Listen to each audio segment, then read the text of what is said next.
My fault. You keep going, Kenny. I got step off camera. Got him brought into the private wine tasting and like that because you don't know how to hold a wine glass.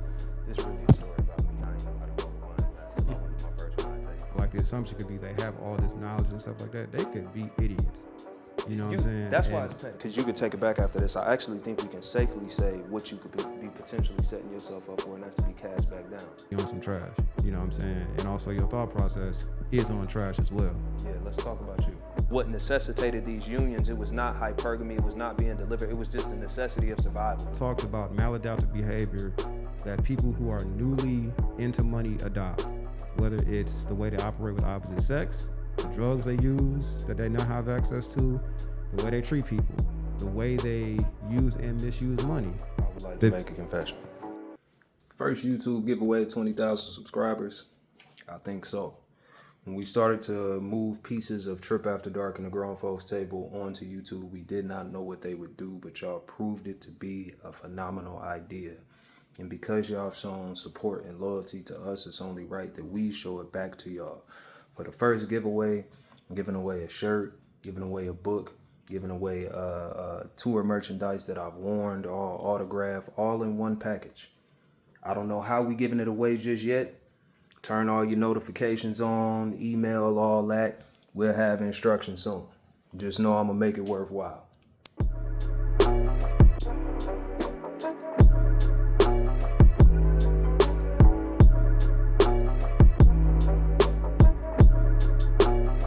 Beautiful people, what's happening? Welcome to another episode of the Grown Folks Table.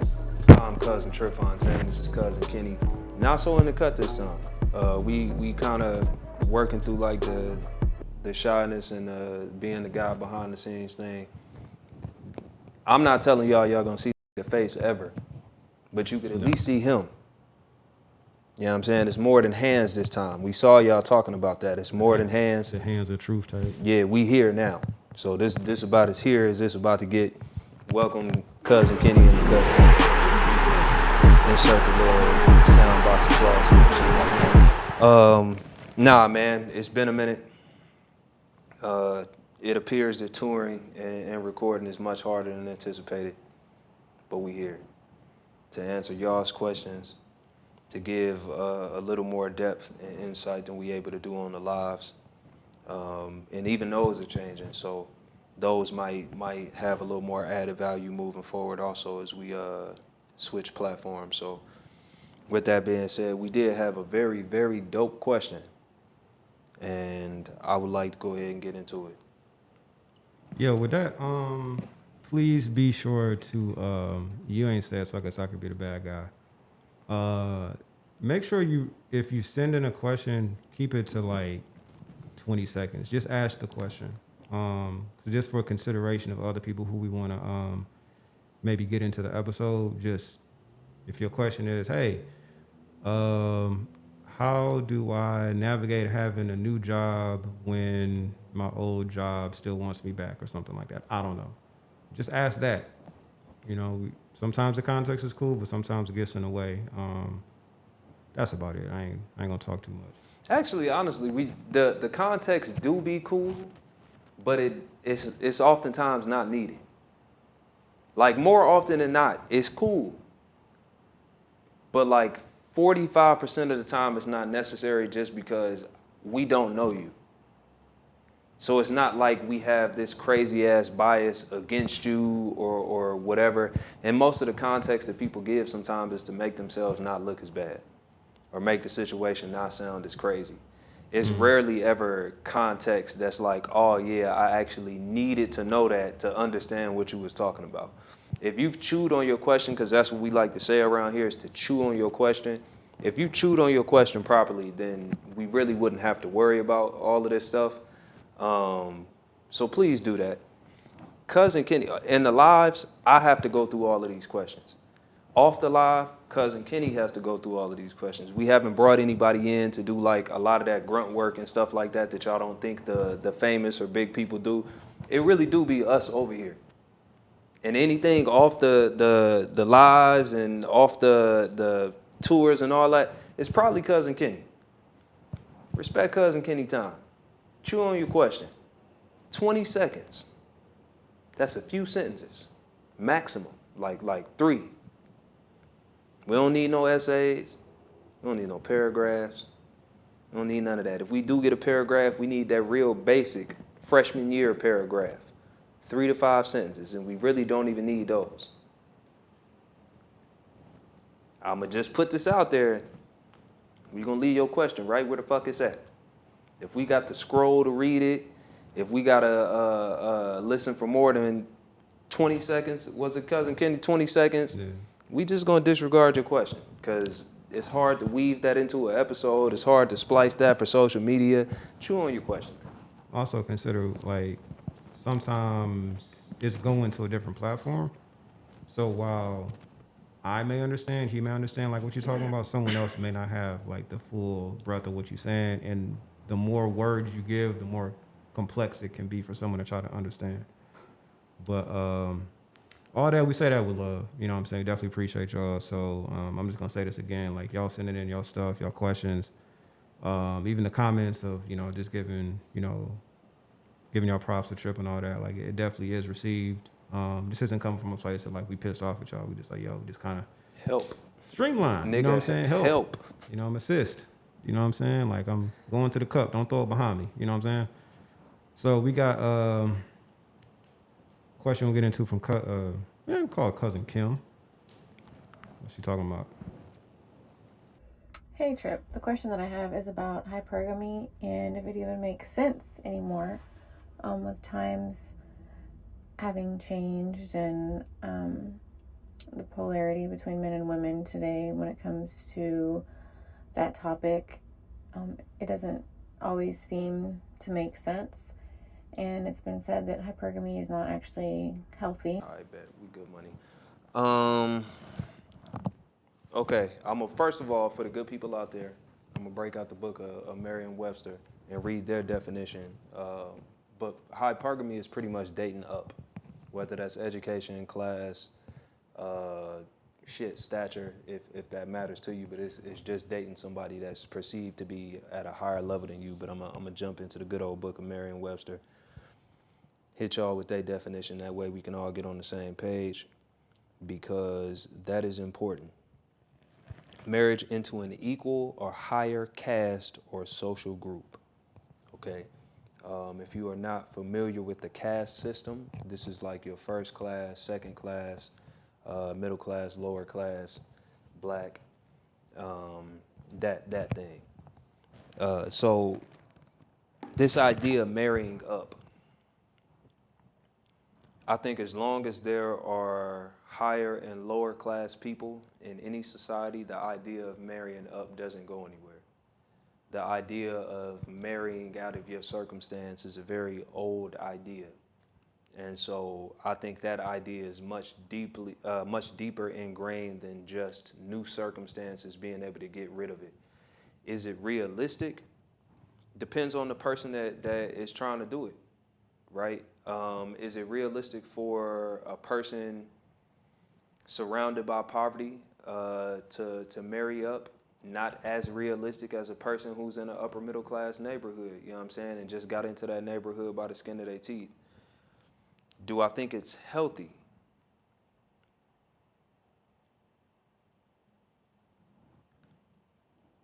No. Now I'm gonna tap these points, but we're gonna come back to all of them. No, I do not think it's healthy. We'll circle back to discuss why. So let me run back to the beginning. It ain't going nowhere, man.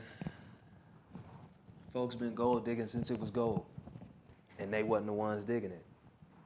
You know what I mean? Folks have wanted what other people have. Folks have desired to be close to people who have more than them. Nothing about that is a new phenomenon. And in just that piece, I don't even think that's bad. I don't think wanting to be around people who have more than you or know more than you is a bad thing. That is not inherently hypergamy, right? This desire to, because for instance, Cousin Kenny is a visual storyteller. If I wanted to know more about videography, about cinematography, about photography, I would be around Cousin Kenny. I don't think there's anything wrong with that, right? Inherently, the desire to be around somebody that knows more than me. Where we, again, dipping into that unhealthy piece, if I view Kenny as better than me, if I view Kenny as a savior, rescuing me from my own circumstances because I'm unable or unwilling, then I think that's where it starts to become unhealthy, because then I'm relying on Cousin Kenny to sustain me in a way that I wouldn't necessarily be able, not even to sustain me, to upgrade me. I'm relying on Cousin Kenny now to lift me up and hold me at a certain point, right? Because that's the point of marrying up. If it was just to sustain, like if it was sustenance, I could marry anybody on my level or get next to anybody on my level. So if I'm getting next to Cousin Kenny in this business relationship and I want him to all of a sudden take me from the projects to a mansion, right? We making project money right now from what we doing, and it's all on Cousin Kenny to put us in a mansion. There's nothing healthy about that. Now, it doesn't matter whether he minds or not. It doesn't matter whether he has the means or not. It's about the underlying intent there.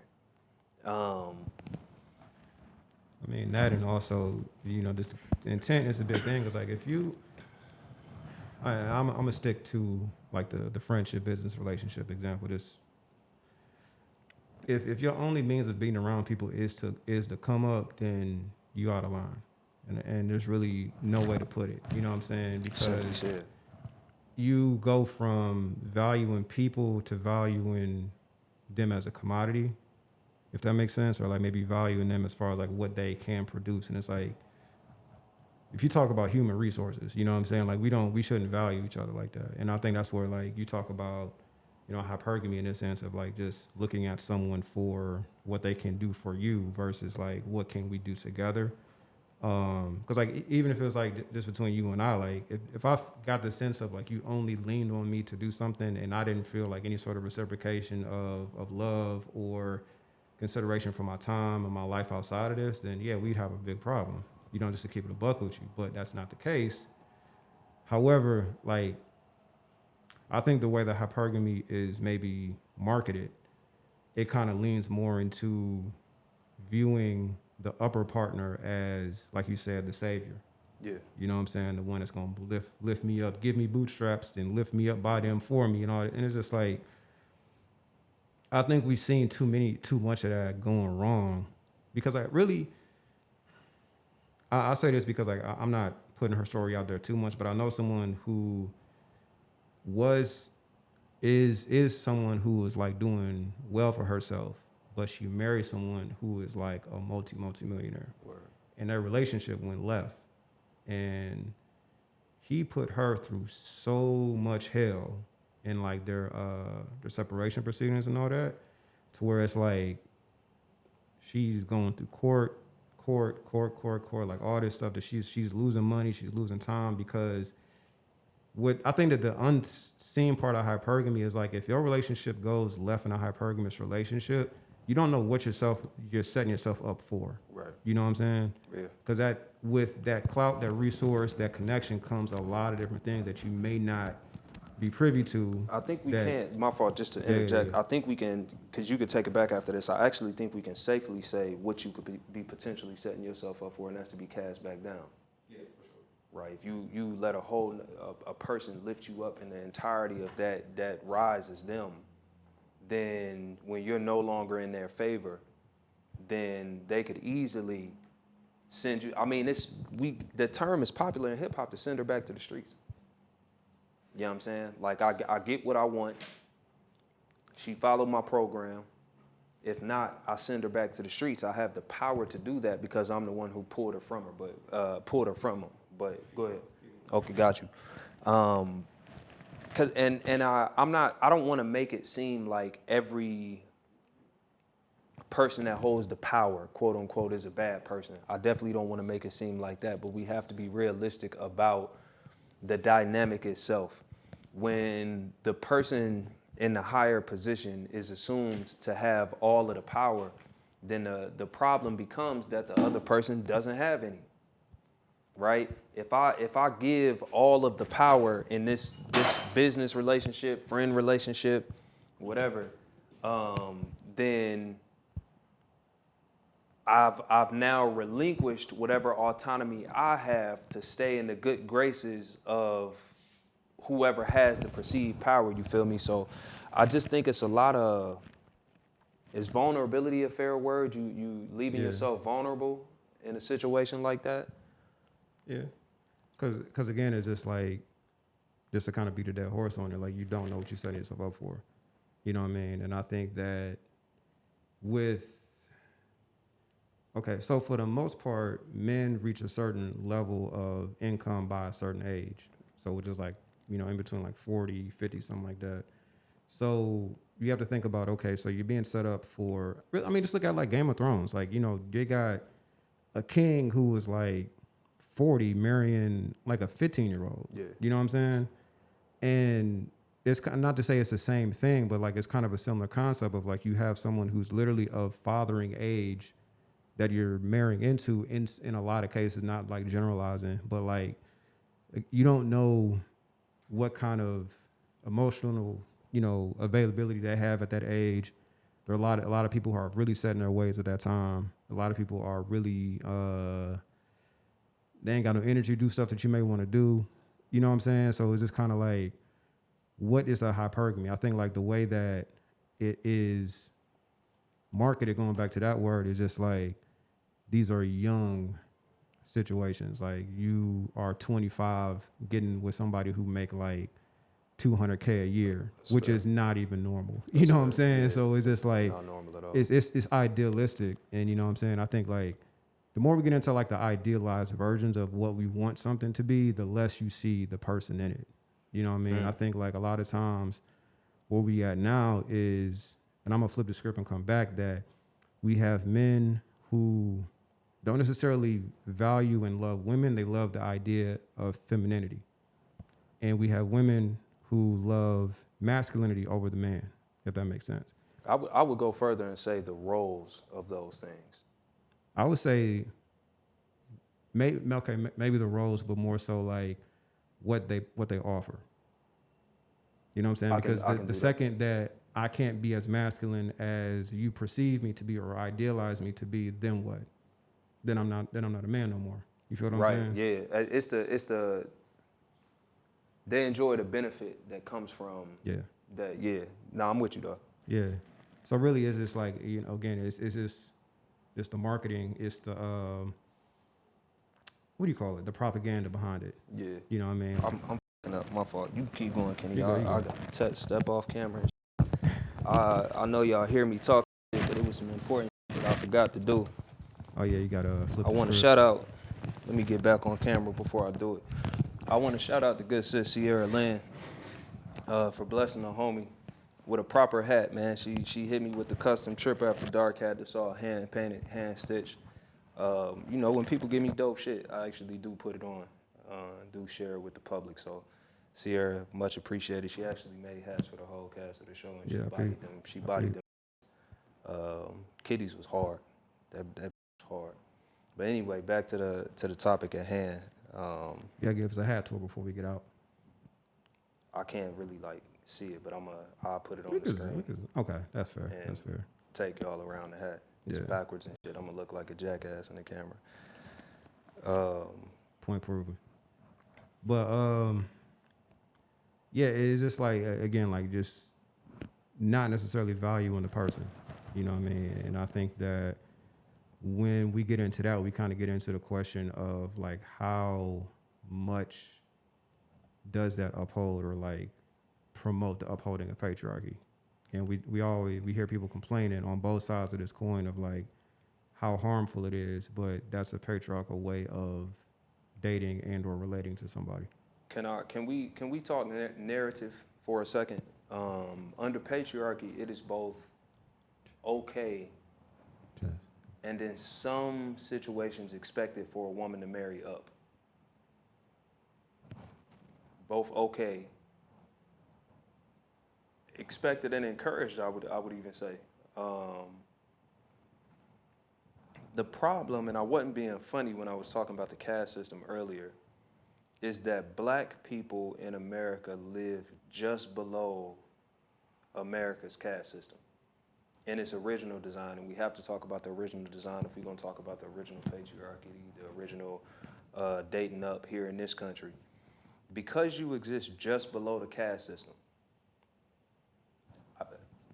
keep in mind, I'm saying not at the bottom of it, you exist just below it. The entirety of the caste system is reinforced off you being just outside of it. Marrying up for you, or this idea of hypergamy for you, is just getting in the caste system. It's why black people, even down to the way we model our relationships, have tried to make them look as much akin to white people's as possible, because it's just trying to get in the caste system. So for us historically, and pardon me for the rudimentary example, hypergamy in the field would be you being a field nigga and getting with somebody who got access to hot water and fresh linens.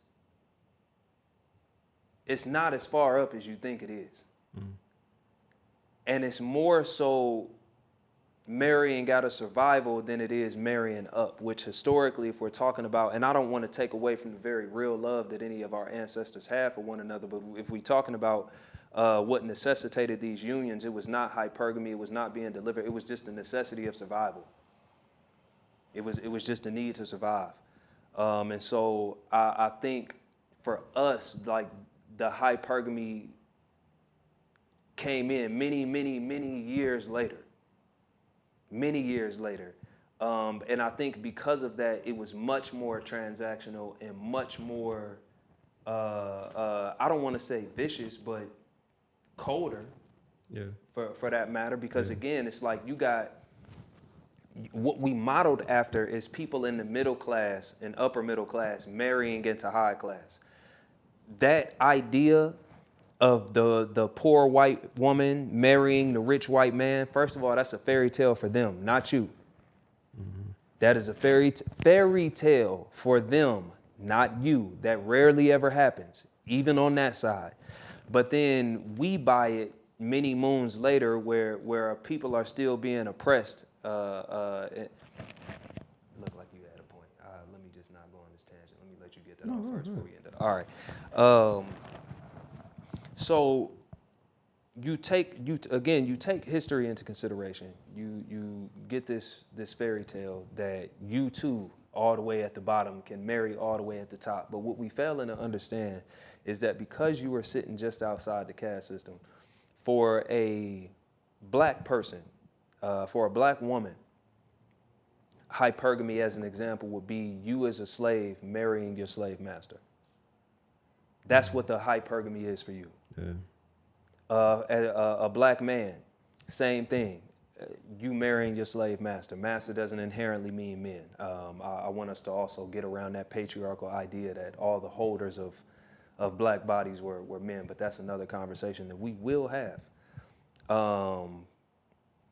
But you have to understand that even for people of color, like actual people of color, black folks, brown folks, you only marry into your own oppression in this country. So there are multiple reasons why I would say that like hypergamy is not healthy. And even beyond the systemic, I would like to kind of get to the individual, kind of the other side of what Cousin Kenny was saying earlier, right? You never know who you're getting. Well, that's because you only know or you only know what you're projecting onto that person. So when we talk about hypergamy, we always talk about it as if the person in the upper position is benevolent, is willing, is capable, is gracious. We always say it like this is the ultimate win for the person moving up, and that this is the ultimate win for the person that's doing the taking care of and stuff like that. bro, you don't know who you stepping up into. You don't know if that's a good person. You don't know if that's a person that shares. You don't know if that's a person that has the capacity to actually the capacity and toolkit for that matter to be healthy in relationship. Man, ma'am, you may end up marrying up to a woman that or to a man that only know how to pay bills. Auto Or pay is all he got, or a man who's physically abusive. and Like, feel like he can do that. yeah, and it's just like that, and that's the thing. It's just like I'm not saying it's based on. I'm not saying this is a white thing, but I do feel like this is a power thing. That people who achieve a certain level of success are validated to behave in a certain way, and they treat people based on that validation pretty harshly sometimes. And it's just like you don't know under what circumstance you're going to trigger somebody to flip out. You know what I'm saying? Just by you existing, not saying you're doing nothing wrong, but it's just like your presence with the right or wrong person can determine how that relationship goes. And it's just like you tapped on it, but it's just like the benevolent patriarch of just like this person is all the things that I could imagine, you know, this person to be. They're provider, they're protector, they're romantic, they're considerate, they're emotionally available, they're emotionally intelligent. I mean, they're thoughtful. Like, granted, I'm not saying you should not aspire to those things. I think that would be foolish. But to say that it's automatically assigned and coming with someone who's of a higher level, quote unquote, that you setting yourself up for potentially for failure. And I don't want to lean too much in that to say like that is the end all be all, but in too many instances, like that is exactly what happens. You know what I mean? And I think like just to, when she said like it being unhealthy, like, yeah, that's the unhealthy side of it. Like a unhealthy side of it. Like, yo, that's the B side of like, you know what I mean? Like the person that you're getting attached to could be on some trash. You know what I'm saying? And also your thought process is on trash as well. Yeah, let's talk about you. Not you who asked the question. Let's talk about you who thinks hypergamy is the way. You know what?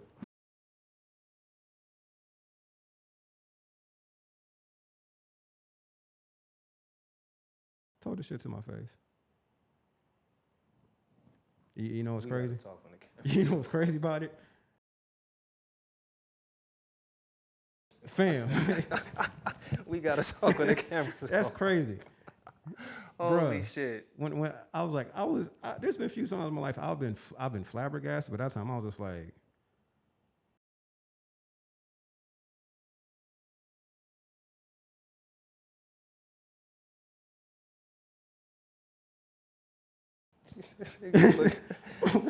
What was that? Motherfucking The Wire? And this. I was like, Did you get it? I'm like, all right, back to it. You, hypergamous person, you don't care about you not knowing enough to not slow me down. You don't care about you not making enough to not slow me down. You don't care about it not being enough in your cup to not to fill mine and pour into what we got going on. For you, the win is getting up here without you considering the L's that you gonna cost me.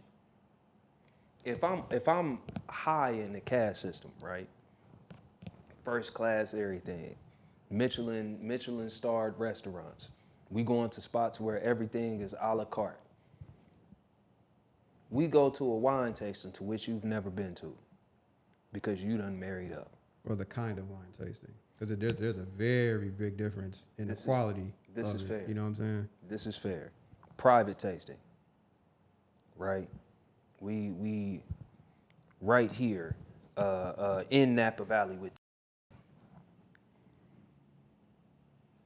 They bring our first few samples out. I'm here with my the diplomat for fucking Wakanda. I got my board here. Cousin Kenny is here. And the first thing you do when they bring our shit out is you grab the goddamn glass around the cup. You raggedy. Now you got all my company wondering who the fuck I done brought into the private wine tasting and shit like that. because you don't know how to hold a goddamn wine glass. This is really a story about me. I ain't know how to hold a wine glass till I went to my first wine tasting. But my point is that you don't know shit about the circles I roll in. You don't know the subtle nuances. See, because to you, right? And I'm not saying this is a good thing. I'm talking about how judgy and how high the expectations are once you get so high. To you, how you hold a wine glass don't matter. Down there with your $12 bottle of Barefoot from Walmart and shit like that, it don't matter how you hold that glass.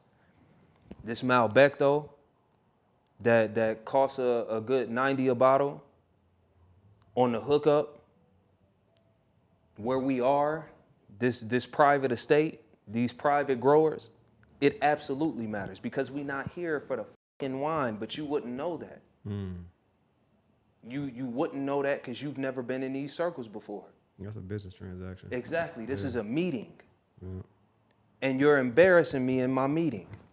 Everybody else's wife come from the same class as them, so they know how to behave in here. You didn't even think you knew how, you had to know how to behave to be with somebody like me. But you don't know the program. So here you are. Here we done went to the mall. We finna shop because the nigga got money and shit like that because I'm high in the cash system. You up here, let's go to Hermes. Let's go to Hermes. I want to go to Hermes. We get into Hermes and you saying Hermes all up in there looking crazy as fuck because you don't understand the nuance. You have to understand the higher you go, the more nuances the more nuance it is. And I'm not saying that's good nuance. I'm not saying there's no nuance with being lower in the caste system. I'm saying part of what reinforces the caste system is unrealistic expectation. Unrealistic expectation and the harboring of information. Yes, could have just told you it was pronounced Hermes. Yes, could have told you that you're supposed to hold a wine glass by the stem. But how would we know you were uninitiated if we told you everything? But like I would even add to that though, you may know, but muscle memory is a different story. That's that. Hey, you know what I mean? Because like movie nerd moment, but like in Glorious Bastards, you remember that movie and the scene when it was in the bar and he put the three up the wrong way. The first thing he realized, he went like this instead of like this. This fool not from here. Yep. And it's just like when you do that sort of thing in the wrong environment, you either look like way out of place or you look like someone who's trying to infiltrate. And if you look way out of place too much, then people will be like, then you got eyes on you like you the op. Yep. You know what I'm saying? So not only do you have problems with the person that you are attached to in this instance, then you get in the eyes like, yo, what's up with, homegirl? You know what I'm saying? So it's kind of like, there's nuance to that on top of that. You know what I mean? So, and I guess even this, it gets pettier. I want to stop saying nuance. The expectations get pettier the higher you go up. Yeah. Don't put your elbows here. Sit with your legs like this. Make sure your forks and things are, spread your napkin and put it on your lap. Don't actually lean too far forward when you're talking to your guests. Make sure when other people get to the table, you stand up and properly greet them. Make sure, and I'm not saying any of these are good or bad things inherently, but what I'm saying is like, there's a whole lot that comes with you moving through classes without actually learning anything. Mm-hmm. Imagine getting skipped up 2 grades without having to prove you were smart enough. Now, our caste system is fucked up, so I'm not saying that the people who are perceived as not smart are not being unfairly graded or unfairly treated. Again, I can't express that enough. But the reality of the system that we're under is that information, access, and privilege are held and reserved to those at the very top. So there are factually things that us at the bottom do not know because we're not privy. And it's not a part of the regular lexicon of everyday folks, right? You're going to get in that room and the little bit that you know about stocks is going to make you sound fucking crazy to the owners of the company who are not just trading insider secrets after the news. They're creating the insider secrets, if that makes sense. Yep.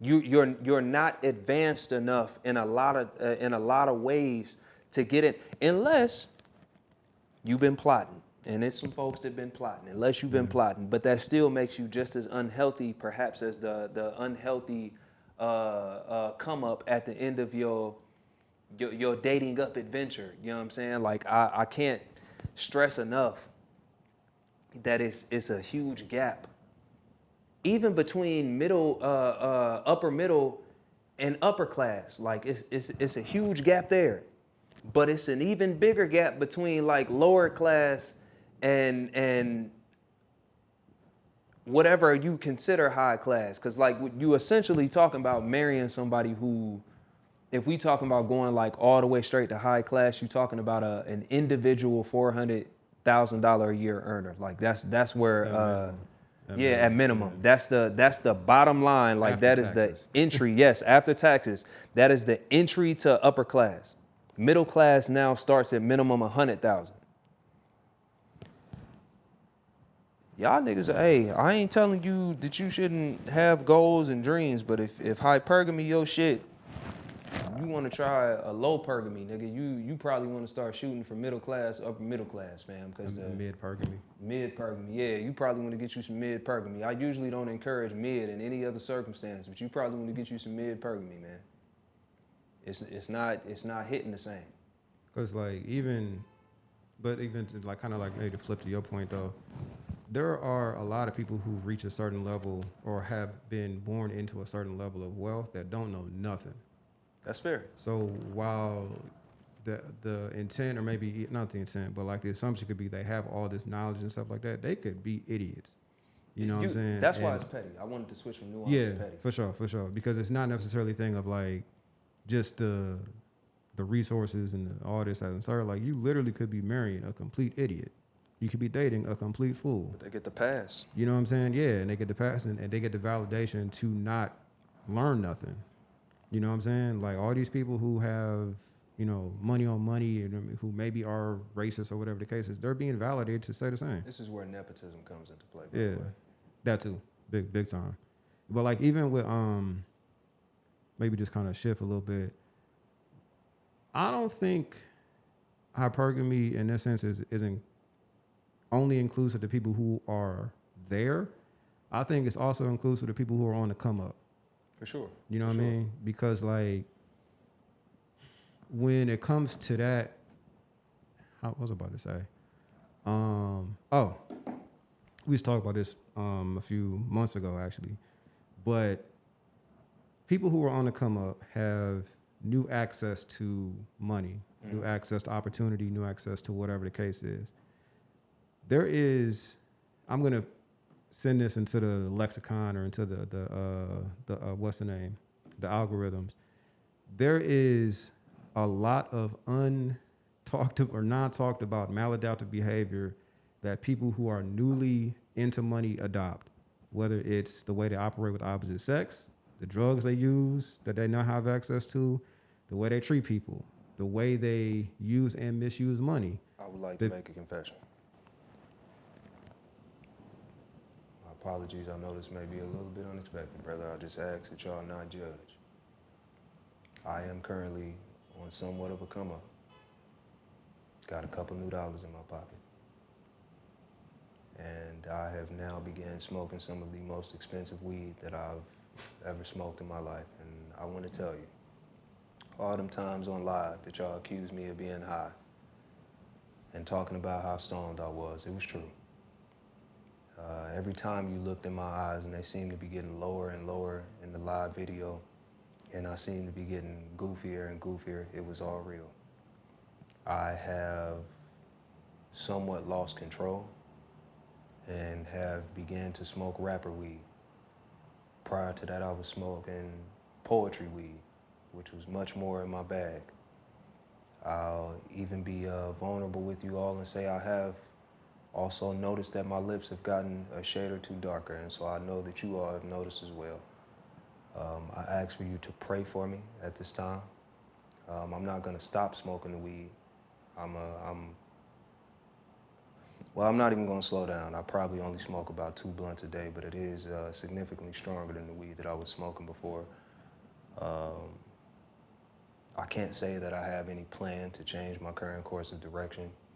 Just know that this is a struggle.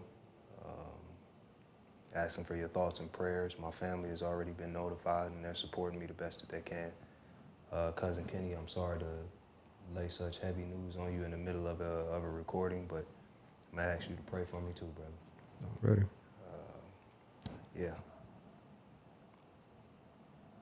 But no, it's love, because I mean it's not even shit. It's I can't even act like I've not done the same in some ways. You know what I'm saying? Like, and it's I would say that I'm not making great money, but like I've made a good amount to where it's like now I'm noticing that I'm my credit card balances are higher than I've ever been comfortable with them having. You know what I'm saying? With them being, excuse me. You know what I'm saying? Just stuff like that. But it's just like, I think that one is kind of, I ain't trying to like go hard on nothing, but like, it's kind of like it's a release, you know what I'm saying, of like all these years of not having it to now you got something. You have to make it through that season. You know what I'm saying? And as much as you can be prayed for, as much as you can, like, just be honest, like, you know, it's admirable for real that as we have encouraged people, you got to go through it. Yeah. You know what I'm saying? And when you come out on the other side of it, you're better for it. What I'm talking about is some and a lot of people don't come out of that. No, they don't. You know what I'm saying? They going all the way in. Yeah. And like, just to be real with you, on a similar but lighter note, when we went to that joint with Uncle Reggie, bruh, I popped the edible earlier in the day. Like, I popped the edible earlier in the day just because I'm like, it was just a long day. I'm just like, you know, whatever. I'm not a heavy user, as you know, but like I think it was a 10 or 15. Like, it kicked in stages, bro. Because I'm like, we going to the episode when I told you I'm having a hard time with this episode. You was like, Uncle Reggie was like, it's a heavy subject. I'm like, that too. But dog, one, it's like the pressure of being it's like, it's a totally different person, right? Then two, I'm like, no, I can't focus. My words are coming out bad. So I'm like trying not to laugh. And then like the edibles was kicking in, and like it was one. I'm like, okay, cool. I'm a little bit loose up, and then someone, whoa, what's this? It's like I was in a fatal 4-way wrestling match against Uncle Reggie, the edibles, my nervousness, and then the second wave of edible, like high. They're just like, I'm losing my shit right now, bro. That's what always gets you. That second. Woo! You forgot about me, didn't you? Yeah. I'm like, I mastered like level 1. That was like, I was playing like Elden Ring, got to like a level 13 boss, and I was not prepared, bro. But it's just like, there's this, I don't know, there's like a certain level of, there's like enjoyment that people get into, you know what I mean? Or maybe not even enjoyment, maybe it's like they kind of like notice that they have to behave in a more aggressive way, and they apply that to everything. You know what I'm saying? And like the fallout of that is like, you never know who's going to be harmed and how you can be harmed walking into it. So actually being on this come up, right? You get exposed to more people. You get exposed to people who are also on the come up. You get exposed to people who have it now. You get exposed to people who've been had it. Yeah. I'm only saying that to say I've been exposed to the people that you're talking about. Where it's like, I'm going to Gucci because I can, not because I need an outfit for the show. And so I'm not talking about those people as humans. I can speak to what I've seen as far as their relationship to their new position in life. And that's, to your earlier point, from not having it so long, they've turned to hyper-consumerism. And they've justified it because they can afford it. Yeah. But the problem is that this is not just a consumption of goods, it's a consumption of the people around them, it's a consumption of the places, it's overall turning into a consumer. More, I gotta have it. And unfortunately, when you as a person get swept up in that, because I've been swept up in it, you know what I'm saying? I've been used by a person that I didn't realize was just in that space, you know what I'm saying, where it was just everything is about consumption and transaction. That's what it becomes. It's like really twofold, where it's like if they're not just consuming the people around them, it's because there's a transaction to be had. You know what I'm saying? It's a two-way thing there. Doesn't really matter if it's equal. It just matters that it's a two-way thing there. And so consuming that person, but I know we making this seem like it's all bad, and I can be honest and say that's because I haven't seen a situation where it was good. But do what you want. You know, you gotta say that shit at the end of it. You gotta shrug and tell niggas, you know, do it. Hey, I don't know shit, nigga. Do what the fuck you wanna do. But I ain't seen it to where it was healthy. I ain't gonna say I've seen it to where it was bad or somebody was always getting beat on or some shit like that. Even in the most simple sense, I say the healthiest unhealthy situation I saw. Because I guess we gotta be realistic and stop thinking in so many extremes. Woman married up, gave up her career because he was doing significantly better. She is bored as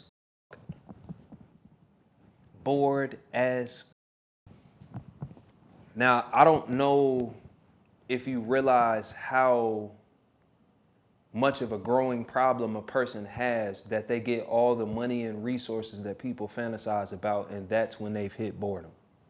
I don't know if you realize the growing problem there, the growing void that this situation is not gonna fill. I don't know that man, don't know if he a good dude, don't know their situation. Her and I haven't even known each other in a long time. But the last report I got was I'm just so bored these days. In a newer marriage, newer money, new tax bracket, new everything. Just so bored these days. So in the healthiest unhealthy testimony I have to this whole marrying up thing, is I'm bored.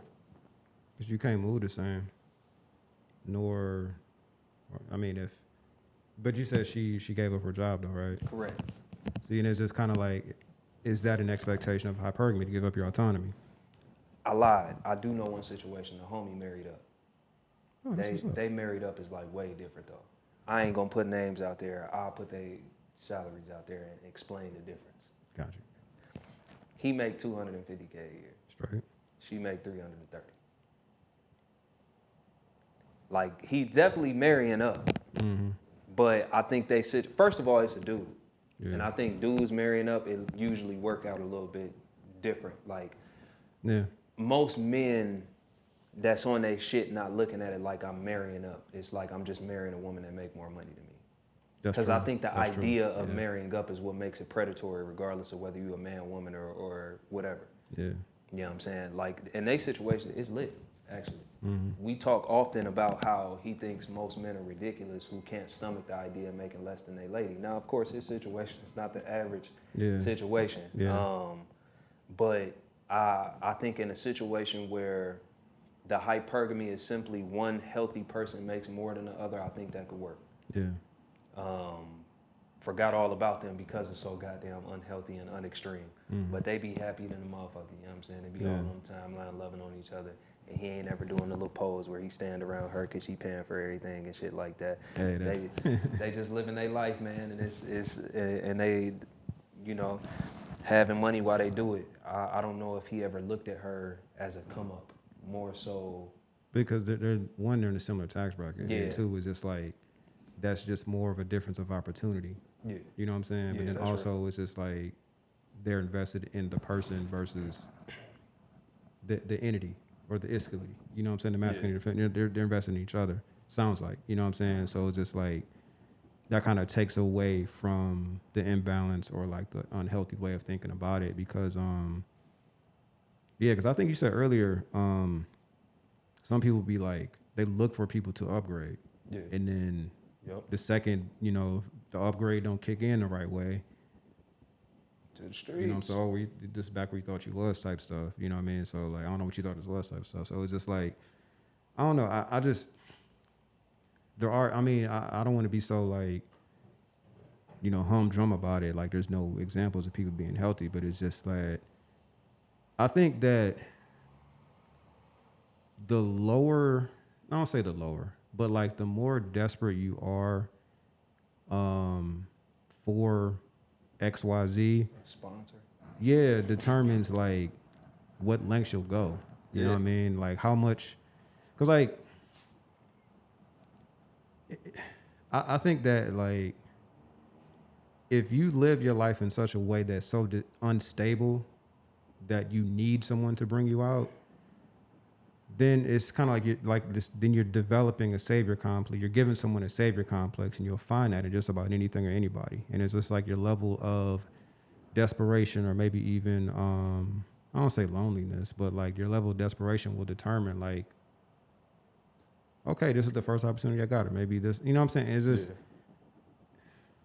I just know that there's a very big risk that goes into that we don't speak about because the benefits outweigh the risk on paper. Yeah, on paper. And so I think part of the problem, why people run into BS in this particular method of thinking, I believe everything starts with self. And if you are predatory in the sense that you're preying on a person you believe to be of higher standing than you, I absolutely believe you have a chance to come across some prey. Mm-hmm. But more often you will only come across other predators. 1,000%. Like, I think that's where the problem starts for me. And that's why, for me, it's hard to give healthy examples of it, is because it, to me, is predatory. I think it's justified, predation? Is that the word I'm looking for? I think so. I think it's justified because the other person is perceived to have more, and so they can afford to lose more, have more taken from them. Well, not only that, but I think if you look at the relationship of men versus women, men are viewed as predatory and or more violent just inherently. Absolutely. So it's just like the predator in this sense is not your classical predator. I'm with you. You feel me? I'm with you. So it's just like, oh yeah, she in this case can hunt and do all this other stuff, but like, yeah, you hunting someone that's gonna hunt you exactly. in its normal sense. You know what I'm saying? And so at the very least, it's still justifiable based off the fact that these men are predators. So you got to get them before they. Exactly. I'm with you. Yeah. But we got to wrap this because it's about to. We do. Yeah.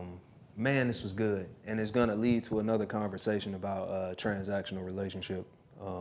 I saw some pretty good posts floating around recently about that, and I would like to get into it because I think a lot more of us fall into transactional relationship than we think. This was dope. So thank you again for the question.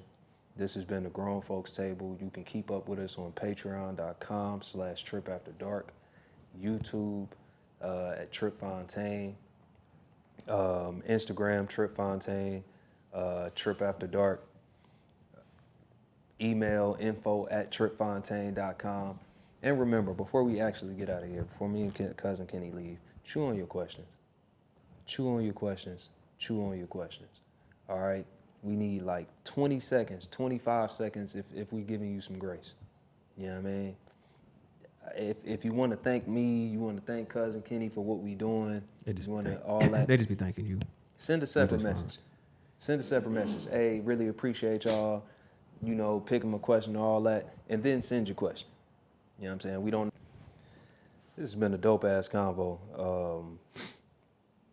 Dope to the point that I think we should pause here, because this particular convo leads to a few different directions, transactional relationships, all of the things, and I think we should have those convos separately with that. How to treat people.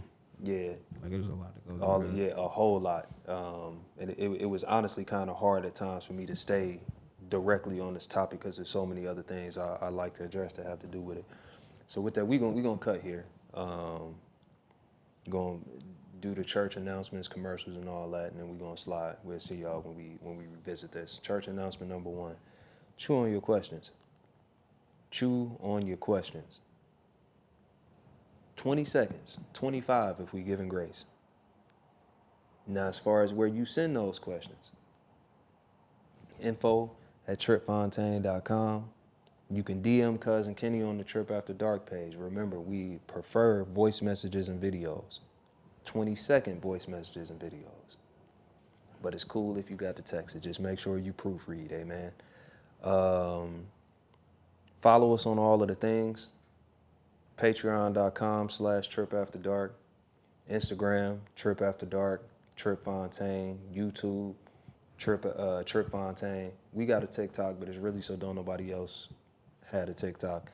Also, YouTube is at what, like 17K right now. So Yeah. definitely, much love to everybody who's been Absolutely. interacting with us there, interacting with what we got going on.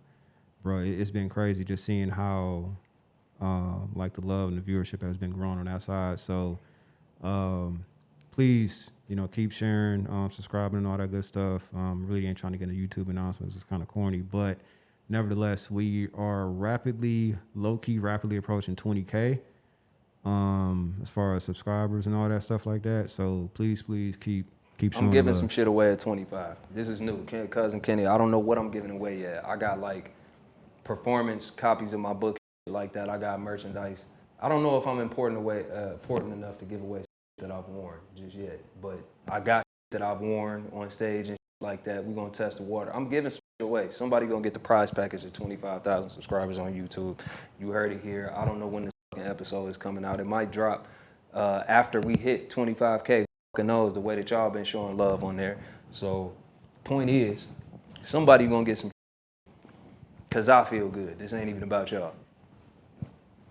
And I'm giving away nothing because I ain't got nothing to give. I'm lying. But nevertheless, yeah, appreciate y'all. Also, please be careful about what you're sharing in these questions, because sometimes they get really, really personal. And I am not comfortable discussing anything that's really sensitive in these episodes, and I know Trip is not either. So if you do send something that we are not qualified to talk about, there are resources that I've been aggregating, I've been like pulling together. So like you can, if you don't have access to the professional help that you need, hopefully this can kind of get you going in the right direction. Also, whether it be free or like super cheap resources. So just please know that if there's not a response, or if there is a response that kind of pushes you in a different direction, it's not out of... It's because that shit game. Yeah, it's not out of malice. It's 100% out of love to make sure you get what you need from the right people. Niggas not qualified. Cousin Kenny trying to say it like in a more professional way than I be telling y'all on the live. Y'all situations be gang. Not you. I don't know you. And you not your situation. So I don't want to speak on you without knowing you. But some of y'all situations, like, y'all really be trauma dumping on niggas. You know what I'm saying? And I'm saying this as a human being. Fuck the Trip Fontaine shit. I have emotional capacity like every other human being. I have mental capacity. I have spiritual capacity. And some of the stuff that y'all dump, like I get desperation because I've been there, you feel me? I get loneliness. I'll take any help I can get, you know what I'm saying? But you cannot be so beaten down by your situation that you no longer lack or that you no longer have the self-awareness to know when you're dropping something heavy on somebody, right? You can't lack empathy so much that you don't care about the other person's well-being as you deliver this like terrible situation to them, you feel me? Like, don't get me wrong, like I stay prayed up and I be cool, but some of y'all situations, just like, fam, I done been through some of the stuff that people be asking me about, and it's like re-triggering to read some of that stuff. And again, like I know how I'm perceived on the internet. I know by being seen with me and being in this space with me, how Cousin Kenny will be seen and stuff like that. And I just want to emphasize, we human beings, just like y'all. So, you know, be careful what you telling folks for multiple reasons. Like be careful because that's your business and that's, you know, that's your testimony. You need to make sure you put that in the right hands to help you navigate it. But also be careful because Cousin Kenny has a life that he has to navigate and live. cousin Trip has a life that I have to navigate and live. And you know what I'm saying? Some of the shit that y'all be saying just be a little too heavy for a Tuesday morning, my nigga. I'm just trying to have my tea and read my paper. Like the unk that I'm becoming, you feel me? And you done drop crazy news, 4 paragraphs worth on my head top. Relax. Some of y'all situations require you to sit down on that couch and talk to them people. And we not them. Yeah, we the people who hopefully can help you get going in the right direction, but we not the resource. We not the end all be all. You know what I mean? So I think just to show appreciation, it goes to the amount of trust that people have in you to say and at least try to do the right thing. Absolutely. You know what I'm saying? But at the same time, there's a time and a place for everything, and also you kind of want to just be careful. You know what I'm saying? Like I'm putting this out there. Like, your information is not going to be leaked or given out to anybody or nothing like that. But I cannot say that other people who you may view in a similar way have the same level of intention or care. Yeah, we not doing nothing with your information. We not sharing it. We not nothing. It's low key is deleted. You know what I'm saying? And I don't say that to be mean. I don't say that to be nothing. Nah, it's just this is an integrity thing, and this is a safety thing for everyone involved. That's the word. Okay.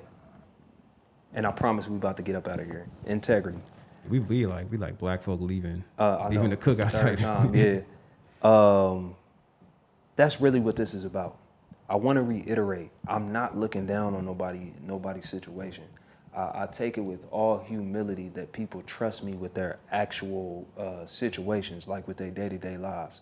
I take it with so much humility that I think it's the right thing to do to let you know when something is beyond my scope of understanding, my scope of ability, because if you trust me, I take that seriously. In order to maintain this trust, I have to let you know what you cannot trust me with. I have to let you know that in order to keep the expectations proper around this bad boy. And you cannot trust me to step into the role of a counselor, a therapist, or a doctor because I'm not qualified. And I'm not interested, as much as I be talking about staying on your square and being in your lane, I'm not interested in jumping off mine to fulfill a role that somebody has projected onto me. You know what I'm saying? I don't think Cousin Kenny is interested in jumping off of his square to fulfill a role that somebody has projected onto him. This is not therapy, fam. I know it may feel healing, right? Healing is not synonymous with therapy. Right? Therapy provides tools to help you heal yourself, to help you navigate your trauma and stuff like that. This is communal healing. This is perspective sharing. This is testimony. But again, not to discourage you, but to encourage you to get going in the right direction. Some of y'all actually do need to start those conversations with therapists or spiritual advisors or whatever counsel you have in your life, as opposed to two guys on the internet. There are questions that you can absolutely ask here. Hell, you can ask whatever you want, but it's some stuff we just gonna leave it where it is.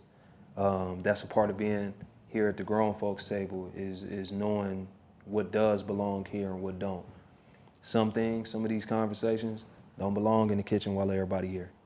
Don't belong in the dining room while we all at the cookout. Some of them require you to pull somebody to the side. Some of them require you to go talk to your pastor. Some of them require you to go talk to whoever you deem counsel to be. So I hope with that we can continue in the spirit of safety. We can continue in the spirit of transparency and the spirit of clarity, because that is what this space is for. Is to further break down narrative and issues and stuff like that, as opposed to seeking to guide individuals in their day-to-day lives. With that, this has been the Grown Folks Table. For real this time. I'm Cousin Trip, Cousin Kenny. One more thing. Nah. All right, man, we out. Y'all be easy.